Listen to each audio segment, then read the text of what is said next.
नमस्कार साथियों, कैसे हो आप सब?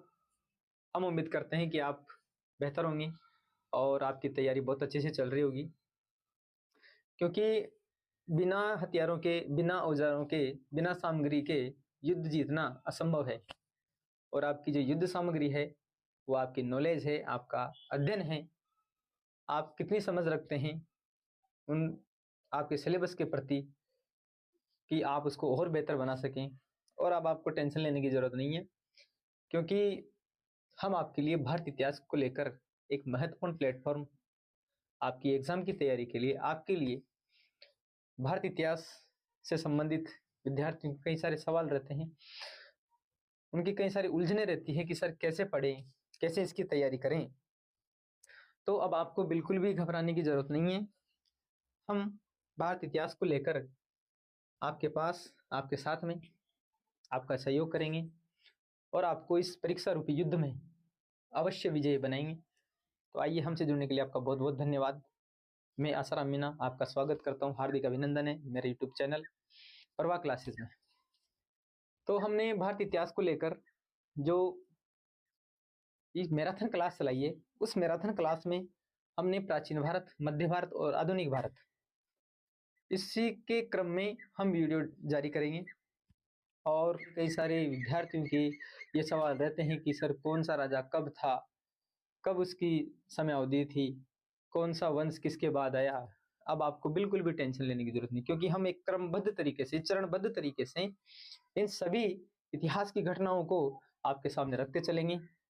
इसमें हमने प्राचीन भारत से स्टार्ट किया है और प्राचीन भारत में सिंधु सभ्यता और वैदिक सभ्यता को हमने कुछ समय के लिए छोड़ा है। ऐसा नहीं है कि इसको पढ़ेंगे नहीं, कुछ समय के लिए इसको छोड़ा है। और हमारा जो फर्स्ट टॉपिक है वो है महाजनपद। महाजनपद आपने अध्ययन कर रखा है और आपको अच्छी जानकारी भी है कि बुद्ध काल के समय भारतीय इतिहास में 16 महाजनपद हैं। और अगर भारतीय इतिहास की सांस्कृतिक इतिहास की अगर बात करें तो बहुत प्राचीन है। बहुत समय पहले से भारत की सांस्कृतिक जो इतिहास है वो जारी है, लेकिन जो ऐतिहासिक युग है भारत का, वो लगभग यहीं से शुरू होता है। और इसके पूर्व में जो वैदिक युग था, वहां से हमें कुछ लिखित साक्ष्य प्रमाण, साहित्य ग्रंथ, बहुत सारी सामग्री हमें मिलती है। और यहाँ से ही भारत के जो 16 महाजनपद है वो धीरे धीरे राज्यों में कन्वर्ट होते हैं। कौन कौन से महाजनपद थे, बुद्ध काल के समय कौन सा प्रसिद्ध राजा था, उनकी प्रसिद्ध राजधानियां कौन सी थी। एग्जाम में कई बार ऐसे सवाल पूछे जाते हैं कि बच्चों को कंफ्यूज करते हैं वो। जैसे अभी पिछले 20-21 की बात करें तो नेट में एक क्वेश्चन आया था जिसमें सिंधु सभ्यता, वैदिक सभ्यता, कृषि का आरंभ और महाजनपद काल, ऐसे कुछ 5 ऑप्शन थे, उनका मिलान करना था। मिलान संबंधित क्वेश्चन था और वो बहुत सारे विद्यार्थी उसको समझ नहीं पाए थे कि कौन सा, किस काल का समय अवधि कब है। आपको बिल्कुल भी घबराना नहीं है, वीडियो को पूरा देखें। अगर आपको वीडियो पसंद आता है तो जरूर लाइक करें, शेयर करें, अपने मित्रों के पास पहुंचाएं। और एक बात और है, मैंने ये वीडियो स्पेशली गांव के जो विद्यार्थी हैं, स्पेशली यूं कहें कि जो गर्ल्स हैं, उनको आज भी कहीं मैं एक सरकारी अध्यापक हूं, मैंने देखा है कि लड़कियों को पढ़ने के लिए, उनकी तैयारी को बेहतर बनाने के लिए किसी बड़े शहर में नहीं भेजा जाता, या डरते हैं घर वाले, भेजते नहीं है। तो अब आपको बिल्कुल निश्चिंत रहिए, आप अपने मोबाइल में, अपने घर पर वीडियो देख सकते हैं और भारतीय इतिहास की तैयारी को बेहतर बना सकते हैं। तो आइए, एक बार पुनः आपका स्वागत है, हार्दिक अभिनंदन है मेरे यूट्यूब चैनल प्रवाह क्लासेस में। और एक बात मैं विशेषकर जोर देकर कहना चाहूँगा कि जो भी विद्यार्थी ये वीडियो देख रहे हैं या तैयारी कर रहे हैं, तो आप जब भी ऑनलाइन क्लास लें तो आपके पास में एक पेन और कॉपी जरूर होना चाहिए नोट्स बनाने के लिए। अदरवाइज अगर आप सुनते रहोगे तो धीरे धीरे वो चीज़ें आप भूलते जाओगे और वो आपको अच्छे से याद नहीं रहेगी। देखते समय तो वो याद रहती है अच्छे से, लेकिन बाद में धीरे धीरे आपको कहीं ना कहीं उनको भूल जाओगे। तो शुरुआत करते हैं महाजनपद काल, और इसका सबसे पहले हम देखते हैं इसका समय कब था। इसका समय था 600 ईसा पूर्व से लेकर 300 ईसा पूर्व तक। रिमाइंड करें, 600 ईसा पूर्व से लेकर 300 ईसा पूर्व तक। इससे पहले दो जो प्रमुख बिंदु है वो है हमारे सिंधु घाटी सभ्यता और वैदिक सभ्यता। वैदिक सभ्यता को समझने की दृष्टि से, या उसकी जो ऐतिहासिक साक्ष्य हैं या प्रमाण हैं, उनको समझने की दृष्टि से दो भागों में बांटा गया है। अध्ययन की दृष्टि से दो भागों में बांटा गया है, पूर्व वैदिक काल और उत्तर वैदिक काल। सिंधु घाटी सभ्यता, वैदिक सभ्यता। वैदिक सभ्यता के 2 पार्ट, आराम से पढ़ना है, कोई लोड नहीं लेना है। जहां समझ में नहीं आता है या आपका कोई क्वेश्चन है, बिल्कुल आप निसंकोच होकर कमेंट करें। जब हम इनका अध्ययन करेंगे, इनका और विस्तार से हम अध्ययन करेंगे। एक बार आप इस टाइम को नोट कर लें। ये 2350 ईसा पूर्व से लेकर 1750 ईसा पूर्व तक वैदिक सभ्यता। अगर पूरा टाइम पीरियड पूछे आपको तो 1500 से 600 ईसा पूर्व तक, और अगर टुकड़ों में आता है या पूर्व वैदिक काल या ऋग्वैदिक काल, इसका नाम ऋग्वैदिक काल भी है, इसी को ऋग्वैदिक, जिसमें वेदों की रचना हुई, ऋग्वैदिक काल, या यूं कहें कि जिसमें ऋग्वेद की रचना हुई, उसी को ऋग्वैदिक काल कहा गया है। पहली ऋचाएं, पहली संहिताएं, प्रथम जो वेद लिखा गया था, उस टाइम पीरियड को ऋग्वैदिक काल या पूर्व वैदिक काल कहा जाता है। इसका समय 1500 ईसा पूर्व से लेकर 1000 ईसा पूर्व तक है। उत्तर वैदिक काल का समय 1000 ईसा पूर्व से लेकर 600 ईसा पूर्व तक है। अगर मान लो एग्जाम में आपसे समय अवधि से संबंधित सवाल पूछा जाता है तो आपको यहाँ से मदद मिलने वाली है। ये क्वेश्चन आपका गलत नहीं होगा। कई बार खेती की शुरुआत से संबंधित, पाषाण काल का, या कई और सारी चीजें, बहुत सारी चीजें पूछ ली जाती है, तो कम से कम आप उनका समय याद रखना चाहिए। और इसी के बाद जो काल आता है, जो ऐतिहासिक युग है, वो है महाजनपद काल। तो आइए महाजनपद काल के बारे में हम अध्ययन करते हैं। महाजनपद काल, ईसा पूर्व, इससे संबंधित कौन कौन सी क्वेश्चन आते हैं, इस पर हम एक बार चर्चा कर लेते हैं। परीक्षाओं में किस प्रकार के क्वेश्चन पूछे जाते हैं, कहां से क्वेश्चन पूछे जाते हैं। एक तो जो प्रसिद्ध राजधानियां थी, प्रसिद्ध जो राजधानियां थी उनके बारे में, वर्तमान भौगोलिक स्थिति के बारे में, वर्तमान भौगोलिक स्थिति के बारे में, बुद्ध के समकालीन राजा कौन कौन से थे, यहां से भी कई बार क्वेश्चन आता है। बुद्ध के समकालीन राजा कौन कौन से आते हैं, हम इन्हीं तीनों बिंदुओं को ध्यान में रखते हुए महाजनपद काल का अध्ययन करेंगे। तो आइए, महाजनपद काल, बहुत सारे इतिहासकारों ने, बहुत सारे वैज्ञानिकों ने, पुरातत्वविदों ने इसको द्वितीय नगरीकरण, महापरिवर्तनों का काल कहा। अगर किसी व्यक्ति को या किसी राज्य को कोई उपनाम दिया जाता है या उपाधि दी जाती है तो उसका कोई ना कोई स्पेशल या विशेष कारण होता है, और उसके विशेष कारण हमने यहाँ लिखे हैं। हम उनको एक एक बिंदु को, एक एक पॉइंट को देखते हुए चलेंगे और उनका गहराई से। महाजनपद काल को पढ़ने से पहले हमें जन की अवधारणा समझनी पड़ेगी। जन और जनपद, और इन्हीं जनपदों से महाजनपदों का उदय हुआ। जनपद और उसके बाद महाजनपद। ये जन क्या था, ये वैदिक काल में आर्यों की अस्थायी बस्तियां थी, अस्थायी बस्तियां थी। ये कबीला था, यूं कहें कि घुमंतु कबीला था, जो एक जगह से दूसरी जगह खाने की या भोजन की तलाश में या व्यापार की तलाश में, कृषि की तलाश में, जो एक जगह से दूसरी जगह, वैदिक काल में। और इस समय तक लगभग लोहे की खोज हो चुकी थी। व्यापक स्तर पर प्रयोग नहीं हुआ था, लेकिन लोहे की खोज थी जो उत्तर वैदिक काल में हो चुकी थी। जन क्या था, आर्यों की अस्थायी बस्तियां, क्योंकि वो भोजन की तलाश में, काम की तलाश में, व्यापार की तलाश में एक जगह से दूसरी जगह जाया करते थे। हमने पहले भी बहुत सारे कबीले, जैसे बेवड़धा, या जो बंजारों का कारवा होता है टांडा, बहुत सारे शब्द इसके समानार्थी मिलते हैं। जब ये जन स्थायी रूप से बस गए, ये बस्तियां स्थायी रूप से बस गए, तब एक शब्द निकल के आता है जनपद।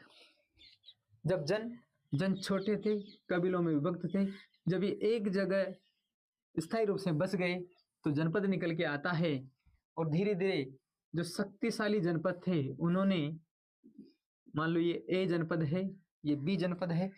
ए जनपद शक्तिशाली है, इसके पास सैनिक या युद्ध हथियार, गोले वगैरह हैं, तो ए जनपद ने बी जनपद पर अटैक किया और इसको अपने साम्राज्य में मिला लिया। जो जनपद संयुक्त जनपद के रूप से जो राज्य निकल के आता है उसी को हम महाजनपद कहते हैं। तो आप समझ गए होंगे कि जन से जब स्थायी रूप से बसे तो जनपद, और जनपद से फिर महाजनपद हमारे सामने निकल कर आते हैं। अब हम शुरुआत करते हैं महाजनपद काल, और इस महाजनपद काल को द्वितीय नगरीकरण, इतिहासकारों ने, पुरातत्वविदों ने द्वितीय नगरीकरण या महापरिवर्तनों का काल क्यों कहा, इसकी कुछ विशेषताएं रही होगी। और इन विशेषताओं में जो सबसे पहली विशेषता है वो है फाजिल या अधिशेष अनाज। फाजिल अनाज क्या था कि वो खाद्यान्न या वो अनाज जो अपने राज्य की पूर्ति करने के बाद में जो शेष रह जाता था,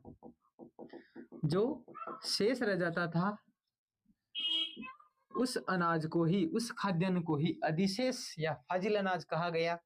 ये शेष अनाज दूसरे राज्यों में भेजा गया, वहां इनका निर्यात किया गया, इनसे इनको आर्थिक स्थिति या इनकी जो आर्थिक व्यवस्था थी वो कहीं ना कहीं मजबूत हुई। जो महाजनपद थे इससे अधिशेष अनाज से, फाजिल अनाज से अपनी आर्थिक व्यवस्था को उन्होंने मजबूत किया। इसी में दूसरा पॉइंट था लोहे का व्यापक स्तर पर प्रयोग।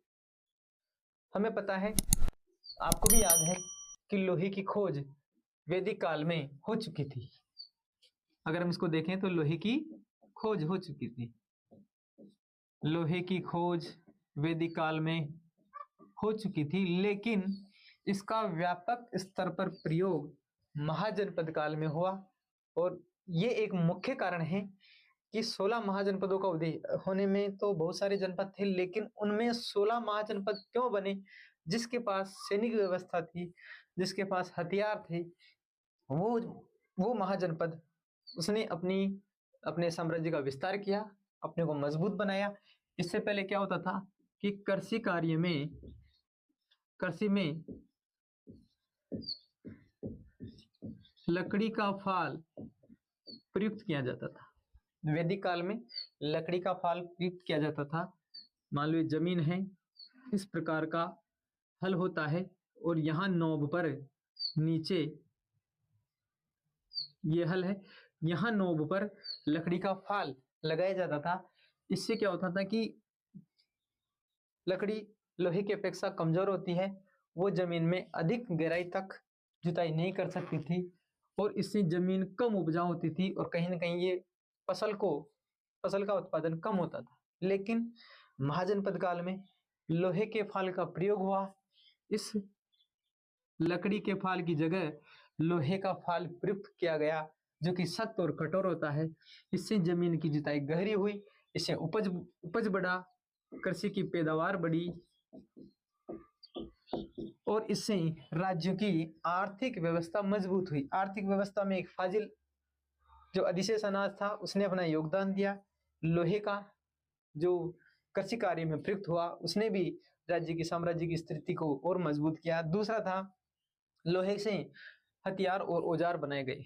जिस राज्य के पास अधिक लोहे के हथियार होंगे, अधिक औजार होंगे, वो आसानी से युद्ध को जीत पाएगा और दूसरे महाजनपद को या जनपद को हरा पाएगा। यही कारण है, इसका एक उदाहरण भी है, मगध और अवंती लगभग दोनों समकक्ष थे। दोनों ही राज्य संपन्न थे, सुदृढ़ थे, लेकिन मगध के पास हथियार ज्यादा थे। इस राज्य के पास खुद के पास लोहे की खानें थी, उस खानों से हथियार औजार बनाए गए और उसने अंततः अवंती को हरा दिया। ये हमें उदाहरण देखने को मिलता है। काफी लंबे समय तक इनके बीच संघर्ष हुआ था, जैसे मगध और अंग के बीच में, काशी कौशल के बीच में, लेकिन वही राज्य विजयी रहा जिसके पास लोहे के हथियार थे, जिसके पास अधिशेष अनाज था। इसी का तीसरा पॉइंट है धर्म के क्षेत्र में नए विचार। वैदिक काल में धार्मिक विचारों का बोलबाला था, धार्मिक आडंबर थे, लेकिन महाजनपद इनसे दूर रहे, वो इनके संपर्क में नहीं आए तो उन्होंने इस चीज को स्वीकार नहीं किया। यही कारण था कि महाजनपदों ने अपनी साम्राज्य की स्थिति को विचारों से भिन्न रखकर अपने राज्यों को सुदृढ़ किया। चौथा इसी का पॉइंट है साम्राज्य विस्तार की महत्वाकांक्षा। जो राजा थे, कौशल नरेश था, मगध नरेश थे, अंग नरेश थे। इन्होंने कहीं न कहीं दूसरे राज्यों को हड़पने की या दूसरे राज्य को जीतने की मंशा रखी। इससे पहले ये धारणा नहीं थी। तो ये जो राज्य को, साम्राज्य को अभिवृद्धि करने की जो महत्वाकांक्षा थी, इन्हीं कारणों के चलते उन 16 महाजनपदों का उदय हुआ और जो शक्तिशाली महाजनपद थे वो अस्तित्व में आए। इसका 5वां पॉइंट है व्यापार वाणिज्य का प्रचार प्रसार हुआ। जब लोहे के औजार हथियार बने, इनकी क्रय विक्रय हुआ, फाजिल अधिशेष अनाज था, लोग एक दूसरे के संपर्क में आए, व्यापार हुआ और जिन राज्यों के पास जिन राज्यों की आर्थिक व्यवस्था संपन्न थी वो और अधिक संपन्न होते गए और हमें वत्स, मगध ऐसे कई राज्य देखने को मिलते हैं जो काफी सुदृढ़ थे। इसमें इसकी छठी विशेषता है NBPW, उत्तरी काले, उत्तरी काले चमकीले मृद भांड, चमकीले मृद भांड, ये इनकी विशेषता थी। बहुत सारे स्थान हैं जहां से इन्होंने चमकदार काले बर्तन थे उन पे चमकदार पॉलिश किया और मिट्टी के बर्तन बनाए, मोटे बर्तन बनाए, ये इनकी विशेषता थी। और लास्ट है सामाजिक, राजनीतिक, आर्थिक, प्रशासनिक सुधार।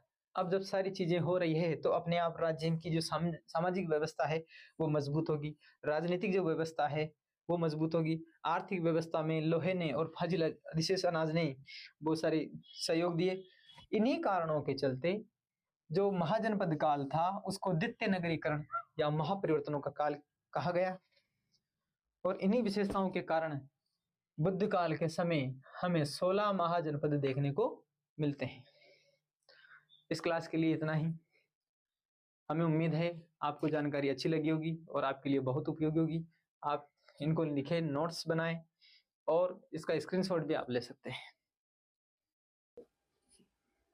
अगली वीडियो में फिर मिलते हैं।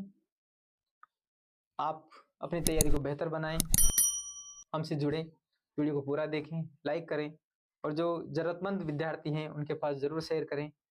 ये प्लेटफॉर्म आपके लिए रामबाण साबित होने वाला है और महाजनपद को हम एक वीडियो के माध्यम से और आप तक पहुंचाएंगे। तब तक के लिए धन्यवाद।